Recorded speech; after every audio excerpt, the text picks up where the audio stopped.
हे चंद्रभेदी प्राणायाम आलं. काय थोडंफार जाणवलं का कुणाला? काही लक्षात येतंय? समजतंय? हां, फरक समजतं ना? हां, एकदम. अजून आपण एवढंच केलंय. तुम्ही अजून एका शांत ठिकाणी बसून सकाळच्या वेळेत जर केलं तर सकाळी शुद्ध हवा असते ना, तर त्यावेळेला त्याचा जास्त फायदा येतो. आणि मला आणखी एक विचारायचं होतं, मी एवढे सगळे सेशन्स घेते, नेहमी आपण काही ना काही वेगळं घेतो, पण तुम्ही त्यातले सगळेजण त्याचा फॉलो किती करताय? नुसतं इथंच करून सोडत असला तर माझ्या त्या सांगण्याला आणि माझ्या अभ्यासाला आणि कशालाच काही किंमत नाही. त्यातलं थोडं तरी तुम्ही करताय का नाही?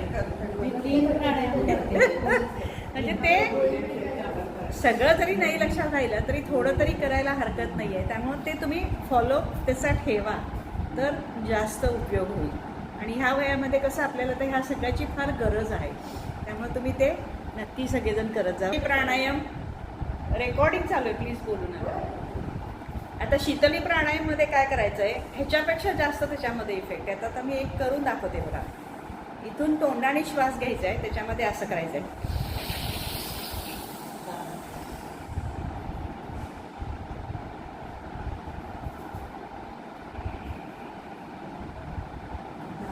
मी तोंडाने श्वास घेतला, दात असे बाजूला अगदी घेऊन आतून आत हवा जातानाच गारगार गारगार गार जाणवते. आणि थांबा, जेवढा थांबताय शक्यतो 5 पर्यंतच काउंट सुरुवातीला थांबावं. नंतर तुम्ही काउंट वाढवला तर इट्स व्हेरी गुड. थांबायचा आणि मग परत सोडताना नाकानेच सोडायचा. परत श्वास घेताना असंच घ्यायचं. कसा?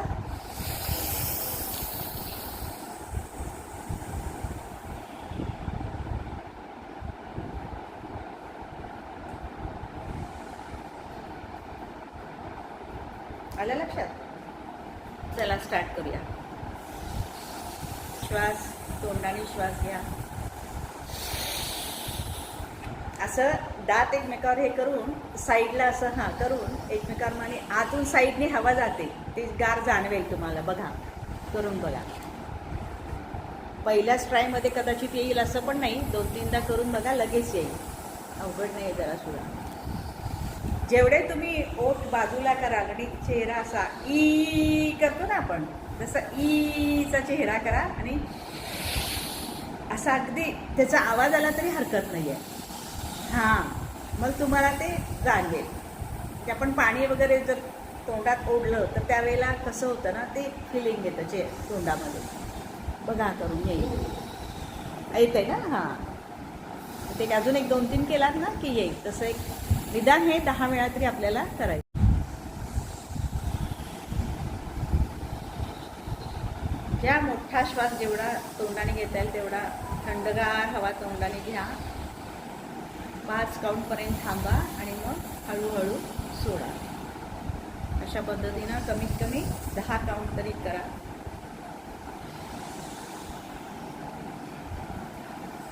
आणि रोज शक्य झालं तर ते 20 वेळा आणि हे 20 वेळा. उन्हाळ्यात जरा हे रोज केलं तर आपल्याला आतमधून होणारी गरमी कमी व्हायला खूप मदत होते. म्हणजे आपण वरून तर सगळं घेत असतो, पण तुम्ही श्वासाला सुद्धा त्याला जरा एक लय दिली. कारण रेग्युलर रुटीनला सुद्धा आपल्याला जेवढं फुफ्फुस भरून श्वास घ्यायला पाहिजे तेवढा आपण घेत नाही. ॲक्च्युली आपण 25%च घेतो श्वास.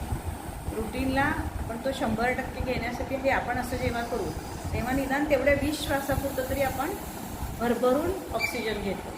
आणि तुमच्या शरीरात ऑक्सिजन जेवढा जास्त येईल तेवढं तुम्हाला एनर्जी बुस्टिंग, नंतर तुमची कपॅसिटी, कन्सिस्टन्सी, तुमचं सगळं हळूहळू एक तुमचं त्यामध्ये फरक पडायला जातो. पण पी हळद आणि हो गोळीसारखं तुम्ही 2 दिवस केलात आणि रिझल्ट पाहिजे म्हटलं तर होणार नाही. त्याला तुम्ही रेग्युलर ती सवय लावून घेतली पाहिजे. आणि कुठल्याही टायमिंगला करा. शक्यतो सकाळी केलं तर जास्त फायदा होतो, कारण ओझोन जास्त असतो ना, त्यावेळेला आपल्याला तो जास्त ऑक्सिजन मिळतो. आणि नाही झालं तरी तुम्ही 10, 11, 12 जेव्हा केव्हा आपल्याला वेळ मिळेल ना तेव्हा आठवणीत ठेवून एवढं उन्हाळ्यात हे कराच. आणि प्राणायामचा बाकीच्या म्हणजे तुमच्या चेहऱ्याचे सगळे अवयव त्याच्यासाठी, बाकीच्या शरीरात जी सिक्रिशन्स होतात त्यासाठी, म्हणजे शरीरातल्या कुठल्या ना कुठल्या प्रत्येक गोष्टीसाठी त्याचा फायदा होतोच. मुळात काय होतं, तुमचं ऑक्सिजन ब्लडमध्ये डायरेक्ट गेल्यामुळं ब्लड सप्लायला तुमचं त्याला ताजी जेव्हा मिळतो ऑक्सिजन तेव्हा त्याचं कार्य पण काय होतं, चांगलं फुलतं आणि ते चांगल्या पद्धतीनं तुमचं हार्टबीट म्हणा किंवा तुमच्या हार्टमधल्या सगळ्या ॲक्टिव्हिटीज नॅचरली चांगल्या होतात आणि त्या नॅचरली चांगल्या झाल्या की सगळ्या शरीरामध्ये पुरणारा तुमचा रक्तपुरवठा चांगला झाला की बाकीचे तुमची इंद्रिय पण ॲटोमॅटिक ॲक्टिव्ह होतात. असं ह्या प्राणायांच्या मागचं शास्त्र आहे. म्हणून जेव्हा केव्हा आपल्याला जमेल तेव्हा ह्याच्यातले थोडे तरी प्राणायाम डेली रुटीनमध्ये थोडे बसवूनच टाकायचे आणि सगळं मिळून फक्त प्राणायाम करायला 5 ते 10 मिनटंच लागतात, त्याच्यापेक्षा जास्त वेळ लागत नाही. म्हणून रोजचा स्वतःचा कमीत कमी स्वतःसाठी 30 मिनटं काढायची. 1 तास काढला तर अतिउत्तम, नाही झालं तर निदान 30 मिनटं तरी स्वतःसाठी काढा की 10 मिनटं मेडिटेशन, 5 मिनटं प्राणायाम, आणखी 10 मिनटं आपल्याला बाकीचे काय एक्सरसाइज ठराविक आपल्याला जे आवश्यक आहेत ते करायचे. यासाठी अशा पद्धतीने आपण जर गेलो तर त्याचा आपल्याला खूप फायदा होतो.